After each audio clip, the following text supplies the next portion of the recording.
ನಮಸ್ತೆ ವೀಕ್ಷಕರಿಗೆಲ್ಲ ನಾಗಮ್ಮ ಯೂಟ್ಯೂಬ್ ಚಾನಲ್ಗೆ ಸ್ವಾಗತ. ನಾನಿವತ್ತು ಮಾಡೋಕ್ಕೆ ಹೊರಟಿರೋದು ಎಗ್ ಕರಿ. ಹೇಗೆ ಮಾಡೋದು ಅನ್ನೋದು ಹೇಳ್ಕೊಡ್ತೀನಿ ನೋಡಿರಿ. ಸ್ವಲ್ಪ ಎಣ್ಣೆ ಹಾಕ್ಕೊಂಬಿಡೋಣ. ಒಂದೊಂದೇ ಮೊಟ್ಟೆ ಆಗಿ ಈ ಥರ ಹೊಡೆದ್ಬಿಟ್ಟು ಇದ್ರೊಳಗೆ ಹಾಕ್ಬಿಡೋಣ ಪ್ಯಾನ್ ಒಳಗೆ.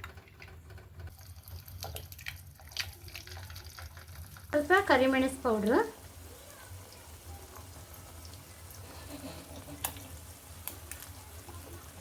ಚುಟಿಗೆ ಉಪ್ಪು, ಸ್ವಲ್ಪ ಒಂದೊಂದೇ ಚುಟಿಗೆ ಉಪ್ಪು. ಈ ಥರ ಹಿಂಗೆ ಮೆಲ್ಲಕ್ಕೆ ಇನ್ನೊಂದು ಸೈಡು ಬೇಯಿಸ್ಕೊಂಬಿಡ್ಬೇಕು. ನೋಡಿರಿ ಎಷ್ಟು ಚೆನ್ನಾಗಾಗಿದೆ. ಈ ಥರ ಎಲ್ಲ ಹಿಂಗೆ ಒಂದೊಂದಾಗಿ ಹಿಂಗೆ ಒಂದು 4 ಮಾಡಿ ಇಟ್ಕೊಂಡು ನಾನು ಇವಾಗ ಮಸಾಲೆ ಹೆಂಗೆ ರೆಡಿ ಮಾಡೋದನ್ನು ತೋರಿಸ್ತೇನೆ. ನೋಡಿರಿ, ಒಂದು 3 ಸ್ಪೂನ್ ಎಣ್ಣೆ ಹಾಕೋಣ. 1 ಸ್ಪೂನಷ್ಟು ಸೊಪ್ಪಿನ ಕಾಳು, ಹೆಚ್ಚಿರೋ ಅಂಥ ಈರುಳ್ಳಿ ಚೆನ್ನಾಗಿ ಒಂದು ಸ್ವಲ್ಪ ಫ್ರೈ ಆಗಿಬಿಡಲಿ. ಇವಾಗ ಒಂದು ಮೆಣಸಿನ್ಕಾಯಿ ತೊಗೊಂಡಿನಿ, 1 ಸ್ಪೂನು ಹಸಿಶುಂಠಿ ಬೆಳ್ಳುಳ್ಳಿ ಪೇಸ್ಟು. ಇವಾಗ ಚೆನ್ನಾಗಿ ಮಿಕ್ಸ್ ಮಾಡಿಬಿಡೋಣ.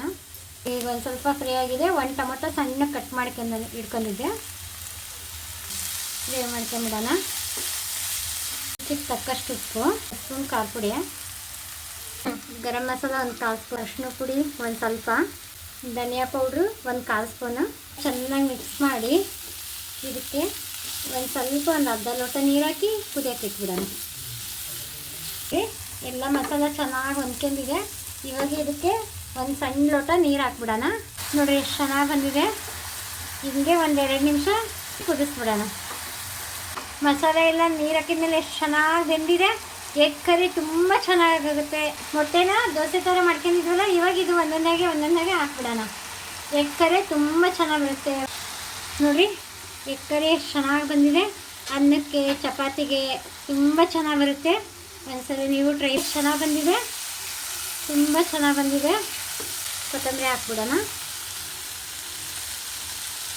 ಪ್ಲೇಟಿಗೆ ಸರ್ವ್ ಮಾಡಿಬಿಡೋಣ. ಎಗ್ ಕರಿ ರೆಡಿಯಾಗಿದೆ. ತುಂಬ ಟೇಸ್ಟ್ ಇದೆ. ಅನ್ನಕ್ಕೂ ಚಪಾತಿಗೆ ಚೆನ್ನಾಗಾಗುತ್ತೆ ಕಾಂಬಿನೇಷನ್, ನೆಂಚ್ಕೊಂಡು ತಿನ್ನಲಿಕ್ಕೆ.